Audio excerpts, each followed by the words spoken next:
Nos dias áureos de Hollywood, grandes mansões e propriedades elegantes eram mais do que apenas casas. Eram símbolos de fama, riqueza e das vidas glamorosas das estrelas que nelas viviam. Essas grandes casas testemunharam as alegrias, tristezas e segredos de algumas das pessoas mais famosas da história do entretenimento. Mas, com o passar do tempo, muitas dessas casas luxuosas enfrentaram futuros incertos. Algumas foram demolidas, enquanto outras mudaram muito. Neste vídeo, vamos explorar as histórias de várias dessas mansões. Vamos ver as vidas das estrelas que as possuíram e o que aconteceu a esses lugares históricos. A Mansão de Bel Air, de Elizabeth Taylor. Sem dúvida, Elizabeth Taylor foi uma das atrizes mais famosas do século XX.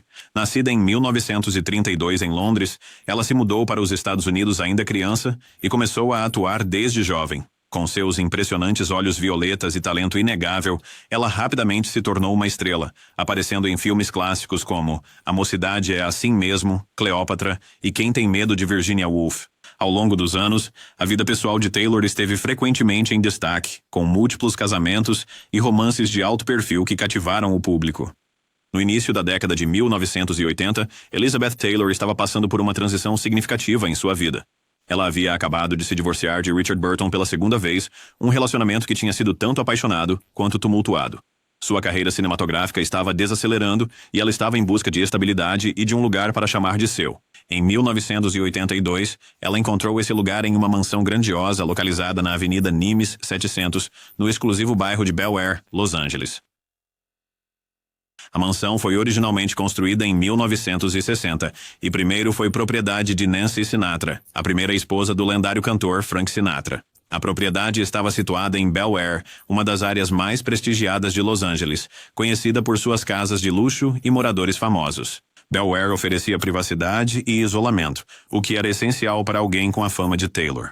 Elizabeth Taylor comprou a mansão em fevereiro de 1982 por $2 milhões, o que seria cerca de $6 milhões e 300 mil hoje, ajustado pela inflação. A casa era ampla, com 6 quartos, incluindo 2 suítes master e 6 banheiros. A propriedade cobria 1,27 acres, com belos jardins, um lago de carpas e uma piscina reluzente de cor turquesa. A exuberante paisagem proporcionava um ambiente sereno onde Taylor podia relaxar e entreter convidados longe dos olhares do público.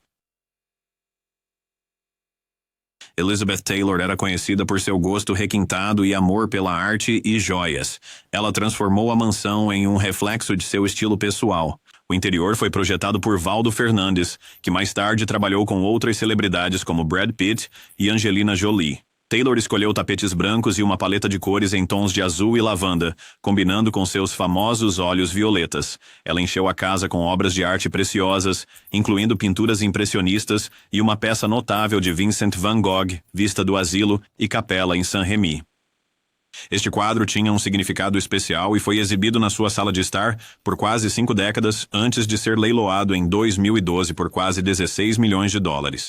A carreira de seu pai como negociante de arte influenciou sua apreciação por belas artes, e ela colecionou peças de artistas famosos como Matisse, Pissarro e Renoir. Apesar da opulência, a casa foi descrita como acolhedora e convidativa. Taylor queria que os convidados se sentissem à vontade, sem se preocupar em danificar itens valiosos. Objetos pessoais adicionaram calor ao lar. Fotografias de família adornavam as paredes e lembranças preciosas estavam cuidadosamente colocadas por toda a casa. Até mesmo seu guarda-roupa refletia seu estilo único, com closets repletos de roupas de grife e acessórios que espelhavam sua imagem pública glamurosa. Uma das características mais encantadoras da mansão era o jardim. Elizabeth Taylor tinha uma ligação profunda com suas raízes britânicas e queria recriar um jardim ao estilo inglês em sua casa em Los Angeles. Ela trabalhou com o designer de paisagens Nicholas Walker para alcançar essa visão. Apesar dos desafios do clima seco do sul da Califórnia, conseguiram criar um jardim vibrante com cores o ano todo. O jardim estava cheio de rosas, amores perfeitos e outras flores que adicionavam beleza e fragrância à propriedade. Era um lugar onde Taylor realizava caças aos ovos de Páscoa e reuniões familiares, criando memórias alegres com seus filhos e netos. O jardim também apresentava esculturas, incluindo um bezerro de bronze criado por sua filha, Liza Todd. O espaço ao ar livre não era apenas para exibição, era uma parte viva e pulsante da casa onde Taylor podia se conectar com a natureza. Ela gostava de passar tempo lá com seus animais de estimação, incluindo cães, gatos e até um papagaio chamado Alvin. O jardim oferecia um refúgio tranquilo, onde ela podia escapar das pressões da fama. Ao longo das décadas de 1980 e 1990, Elizabeth Taylor continuou a atuar seletivamente, aparecendo em filmes e programas de televisão. Ela recebeu elogios da crítica por sua atuação na peça The Little Foxes, demonstrando sua versatilidade como atriz. No entanto, ela encontrou uma nova vocação como uma defensora apaixonada pela conscientização e pesquisa sobre a AIDS. Depois de perder vários amigos para a doença, ela cofundou a American Foundation for AIDS Research, MFAR, em 1985, e mais tarde fundou a Elizabeth Taylor AIDS Foundation, em 1991. Seus esforços ajudaram a arrecadar milhões de dólares e trouxeram a tão necessária atenção à causa. Ela recebeu inúmeras honras por seu trabalho humanitário, incluindo a Medalha Presidencial de Cidadão. Elizabeth Taylor viveu em sua mansão em Bel Air até seu falecimento em 23 de março de 2011, aos 79 anos de idade. A casa não era apenas um lugar para viver, mas um santuário, onde ela podia encontrar paz e felicidade. Estava repleta de itens pessoais, fotografias e memórias que refletiam sua vida notável.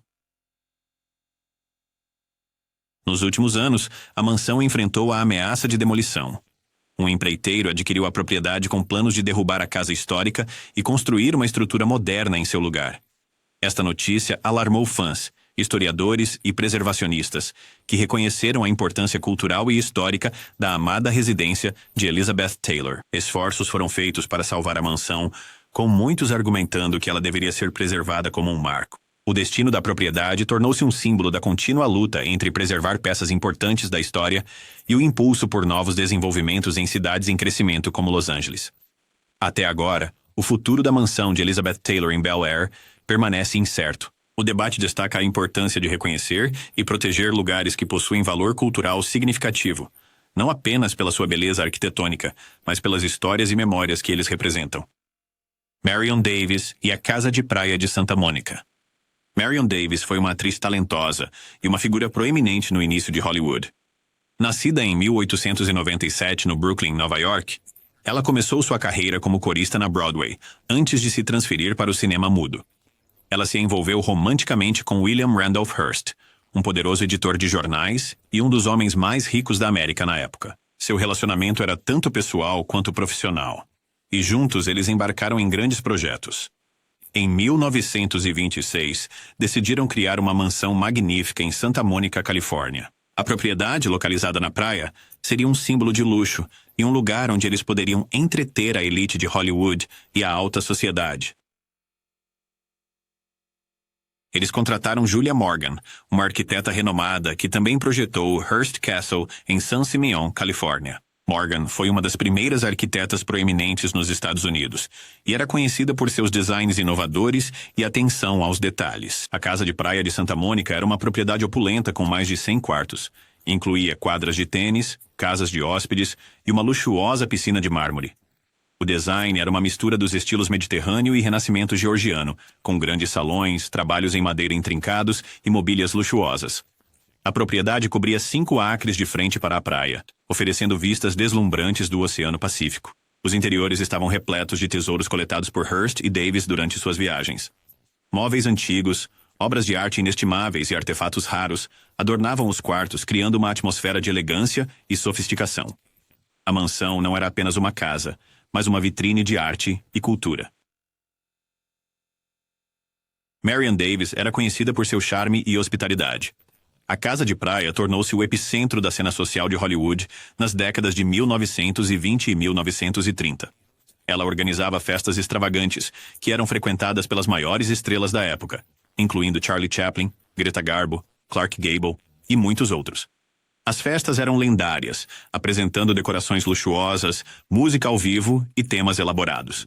Um evento famoso foi uma festa com tema de circo, onde os convidados eram entretidos por artistas e desfrutavam de uma atmosfera encantadora. Outro foi um baile de máscaras veneziano, completo com gôndolas e trajes. Essas reuniões não eram apenas eventos sociais, mas grandiosos espetáculos que refletiam o glamour da época. A casa de praia também era um local de criatividade e colaboração. Escritores, artistas e cineastas se misturavam, compartilhando ideias e inspirando uns aos outros. A propriedade oferecia um ambiente privado e seguro, onde as celebridades podiam relaxar longe dos olhares do público. Apesar da opulência, Marion Davies tinha um coração generoso. Durante a Grande Depressão nos anos 1930, ela usou sua riqueza para ajudar os necessitados. Frequentemente oferecia refeições e assistência financeira a amigos e colegas que estavam passando por dificuldades. Ela organizava eventos de caridade e era conhecida por sua bondade e disposição em apoiar os outros. A generosidade dela estendeu-se a receber crianças de orfanatos e proporcionar-lhes experiências alegres. Ela entendia o impacto de retribuir e usava seus recursos para fazer uma diferença positiva na vida das pessoas. Na década de 1940, com a Segunda Guerra Mundial lançando uma sombra sobre o mundo, o estilo de vida luxuoso da casa de praia começou a desaparecer. A guerra trouxe mudanças para a sociedade e as grandes festas se tornaram menos frequentes. Desafios financeiros também surgiram devido ao aumento de impostos e mudanças na economia. Em 1945, Marion Davies vendeu The Beach House devido a uma disputa de imposto sobre propriedade e circunstâncias em mudança.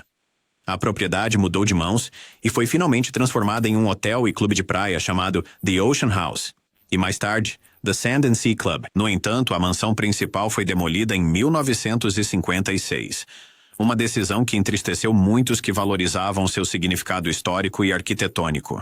Mais tarde, o local foi transformado em um estacionamento, apagando grande parte das evidências físicas do passado glamouroso da propriedade. Em 2005, a Fundação Annenberg, uma organização filantrópica, investiu na restauração de parte do local. Com uma contribuição financeira significativa, eles trabalharam para criar o Annenberg Community Beach House, que foi inaugurado em 2009. Este projeto preservou a casa de hóspedes original e a piscina da propriedade de Marion Davies. Hoje, a Annenberg Community Beach House serve como um espaço público onde as pessoas podem desfrutar da praia, participar de eventos e aprender sobre a história do local. Oferece instalações recreativas, exposições de arte e programas educacionais. A preservação da casa de hóspedes proporciona uma conexão tangível com o passado. A história de Marion Davies e da Santa Monica Beach House é uma lembrança de uma época passada de glamour e generosidade. Embora a grande mansão não exista mais, o legado de Marion Davies e o significado cultural da propriedade continuam a ser celebrados e lembrados. O local representa tanto a grandiosidade da Era de Ouro de Hollywood, quanto a importância de preservar a história para as futuras gerações. A casa de Marilyn Monroe em Brentwood. Marilyn Monroe foi uma das figuras mais icônicas da história de Hollywood. Nascida Norma Jean Mortenson em 1926, ela alcançou a fama nos anos 50 com sua beleza cativante, charme e talento para a atuação. Ela estrelou em filmes clássicos como Os Homens Preferem as Loiras, Quanto Mais Quente Melhor e O Pecado Mora ao Lado. Apesar de seu sucesso, Monroe enfrentou problemas pessoais, incluindo relacionamentos conturbados e batalhas com a saúde mental. No início de 1962, em busca de um novo começo e um lugar próprio, Marilyn Monroe comprou uma modesta casa em estilo espanhol no bairro de Brentwood, em Los Angeles. Ela pagou $75 mil pela propriedade, o que seria cerca de $780 mil hoje, ajustado pela inflação. Esta foi a única casa que ela possuiu independentemente, marcando um passo significativo em seu desejo de estabilidade e controle sobre sua vida. A casa era uma encantadora construção de um andar construída em 1929. Apresentava paredes grossas de adobe, telhado de telhas vermelhas e foi projetada no formato em L, típico da arquitetura do Renascimento colonial espanhol. A propriedade estava isolada no final de uma rua sem saída tranquila, proporcionando privacidade do público e da imprensa. No interior, a sala de estar tinha tetos abobadados com vigas de madeira e uma lareira aconchegante. Marilyn Monroe decorou a casa com móveis, arte e azulejos mexicanos, que ela pessoalmente selecionou durante viagens ao México. A decoração refletia sua apreciação pela simplicidade e autenticidade. A cozinha foi reformada para atender aos seus gostos, incluindo um charmoso canto para café da manhã, onde ela podia desfrutar de momentos tranquilos. O quarto principal abria-se para o exuberante quintal, oferecendo um retiro pacífico. A casa tinha 2 quartos, e havia uma pequena casa de hóspedes na propriedade, que Monroe estava reformando na época de sua morte. O quintal tinha uma piscina em forma de rim e um jardim cheio de árvores cítricas e flores. Monroe gostava de passar o tempo ao ar livre, relaxando junto à piscina e cuidando do seu jardim. A casa proporcionava um espaço, sentimento de tranquilidade que ela valorizava profundamente. Tragicamente, Marilyn Monroe viveu na casa de Brentwood por apenas 6 meses. Na noite de 4 de agosto de 1962, ela morreu de overdose de drogas no quarto dela. Sua morte foi considerada um provável suicídio, embora tenha sido objeto de muita especulação e teorias da conspiração ao longo dos anos. Seu falecimento aos 36 anos chocou o mundo e marcou o fim de uma vida brilhante, mas conturbada. A casa, como o local de sua morte, tornou-se um símbolo pungente de suas lutas e das pressões da fama. Ao longo das décadas, a casa de Brentwood mudou de mãos várias vezes. Alguns proprietários preservaram a propriedade, enquanto outros fizeram renovações. Nos últimos anos, novos proprietários planejaram demolir a estrutura histórica para expandir sua propriedade adjacente. Isso gerou um clamor público de fãs, historiadores e preservacionistas que queriam salvar a casa devido ao seu significado cultural e histórico. Batalhas legais se seguiram, com esforços para designar a casa como um monumento cultural histórico. Os apoiadores argumentaram que a casa era um elo tangível com a vida e o legado de Marilyn Monroe, e que demoli-la apagaria uma importante parte da história de Hollywood. O Conselho da cidade de Los Angeles interveio, com a membro do Conselho Tracy Park, liderando os esforços para proteger a propriedade. Em junho de 2024, o Conselho votou unanimemente para designar a casa como um monumento cultural histórico.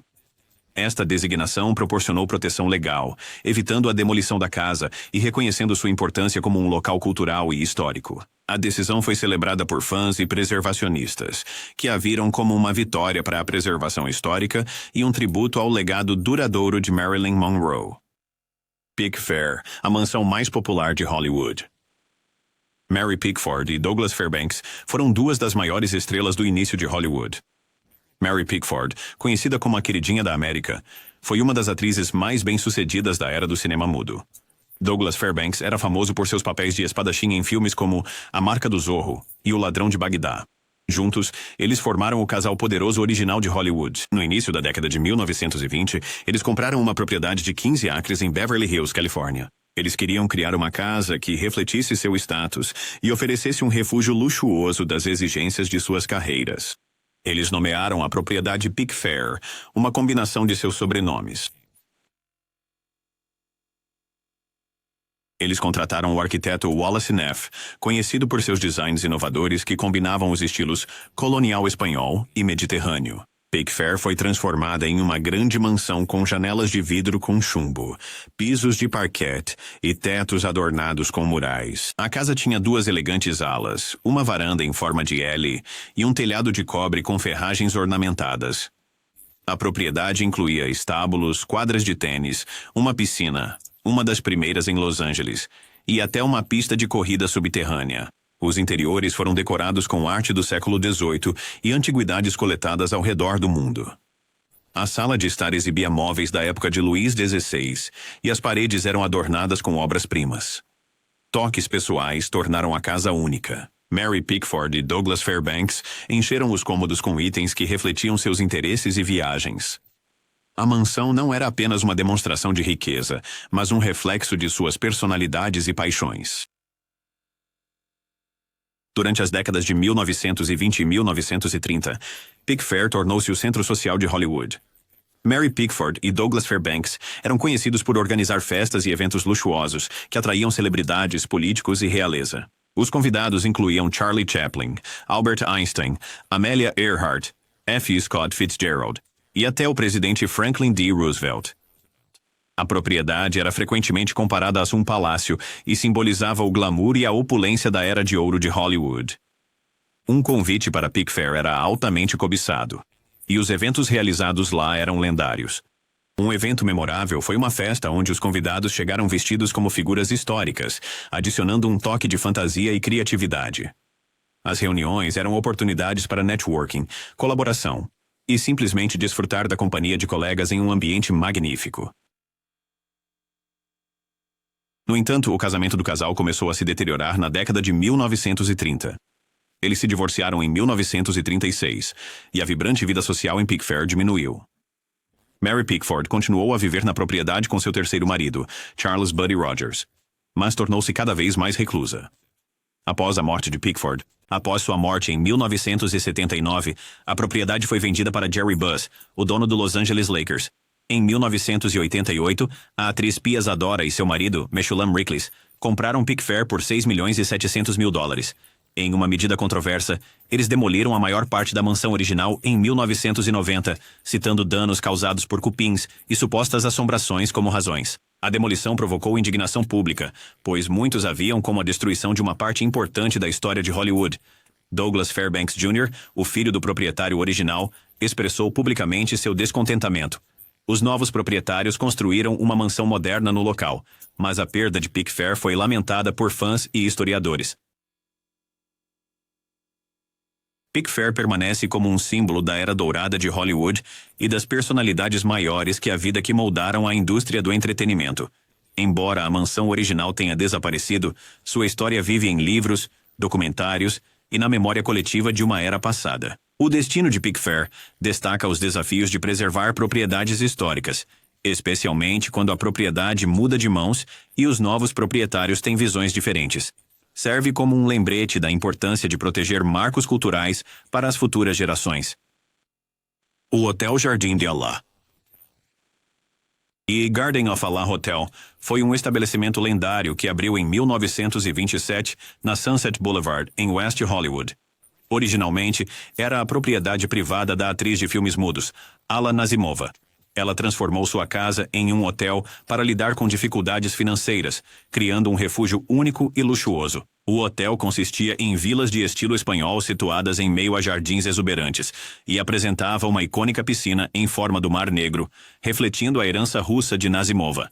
O Garden of Allah oferecia privacidade e conforto, atraindo as estrelas mais brilhantes e mentes criativas da época.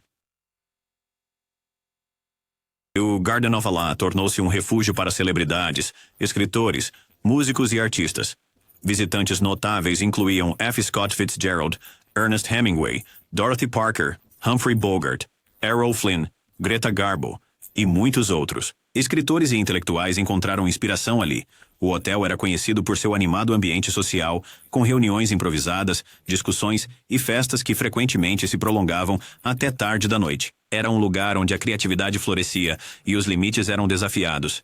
F. Scott Fitzgerald escreveu partes de seu último romance, O Último Magnata, enquanto estava hospedado no hotel.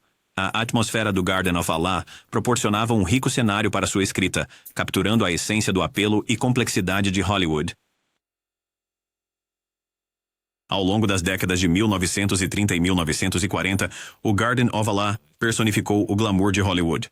A atmosfera do hotel era relaxada e boêmia, permitindo que os hóspedes fossem eles mesmos sem as pressões do escrutínio público. A mistura de personalidades e talentos levou a colaborações e amizades que influenciaram a literatura, o cinema e a música. O bar e a área da piscina do hotel eram centrais para sua vida social. Histórias de festas selvagens e escapadas românticas se tornaram parte de sua lenda. Era um lugar onde as linhas entre realidade e ficção muitas vezes se confundiam, aumentando seu misticismo. O Garden of Allah era mais do que um hotel. Era um microcosmo da própria Hollywood.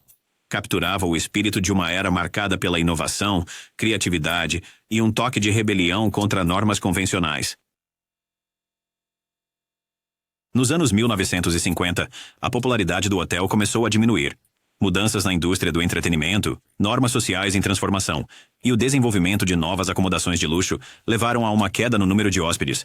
O Garden of Allah enfrentou dificuldades financeiras e eventualmente mudou de proprietário. Em 1959, foi tomada a decisão de demolir o hotel para dar lugar a um edifício bancário. A perda do Garden of Allah foi vista por muitos como o fim de uma era. Representou não apenas a demolição de um edifício, mas o desaparecimento de um marco cultural que havia sido uma parte vibrante da história de Hollywood. O local passou por vários desenvolvimentos ao longo dos anos, incluindo um centro comercial e outras propriedades comerciais. Preservacionistas e historiadores lamentaram a perda, e esforços foram feitos para comemorar a importância do hotel, a amada casa de Betty White, em Brentwood. A querida atriz Betty White e seu marido, Alan Ludden, compraram uma encantadora casa em estilo colonial em Brentwood, Los Angeles, em 1968. A casa, construída na década de 1950, tornou-se seu refúgio por mais de 50 anos. Era um lugar onde eles compartilhavam amor, risadas e muitas lembranças felizes. A casa estava repleta de calor. Calor e refletia a personalidade alegre de Betty White. Era mais do que apenas uma casa. Era um lar onde eles construíram uma vida juntos. A casa era um lugar de calor e alegria, refletindo a personalidade de White. Incluía uma sala de estar acolhedora, onde ela recebia amigos e familiares. A aconchegante cozinha era um lugar onde ela desfrutava de prazeres simples, como fazer chá e assar biscoitos. Os tranquilos quartos eram preenchidos com toques pessoais, incluindo fotografias e lembranças de sua longa carreira. O jardim amplo era um refúgio para os numerosos animais de estimação de White, mostrando seu profundo amor pelos animais. Ela era conhecida por ter cães, gatos, pássaros e até um papagaio chamado Alvin. Durante seus anos em Brentwood, a carreira de Betty White prosperou. Ela se tornou famosa por seus papéis em The Mary Tyler Moore Show, onde interpretou Sue Ann Nivens, e em The Golden Girls, onde interpretou Rose Nyland. Ela ganhou múltiplos prêmios Emmy e se tornou uma figura amada na televisão americana. Ela era conhecida por sua inteligência afiada, timing cômico e personalidade calorosa. Após a morte de seu marido em 1981, White continuou a viver na casa, valorizando as memórias que eles construíram juntos. Ela tornou-se uma defensora do bem-estar animal e esteve envolvida com várias instituições de caridade, incluindo o Zoológico de Los Angeles e a Morris Animal Foundation. Após o falecimento de Betty White em dezembro de 2021, aos 99 anos, a casa em Brentwood foi vendida com o entendimento de que seria demolida. Apesar das esperanças dos fãs de preservá-la como tributo, a casa foi demolida em 2022. Itens pessoais e partes da casa, como a porta da frente amarela brilhante, foram guardados e valorizados por aqueles próximos a ela. A comediante Chelsea Lynn adquiriu a porta da frente e planejou instalá-la em sua própria casa.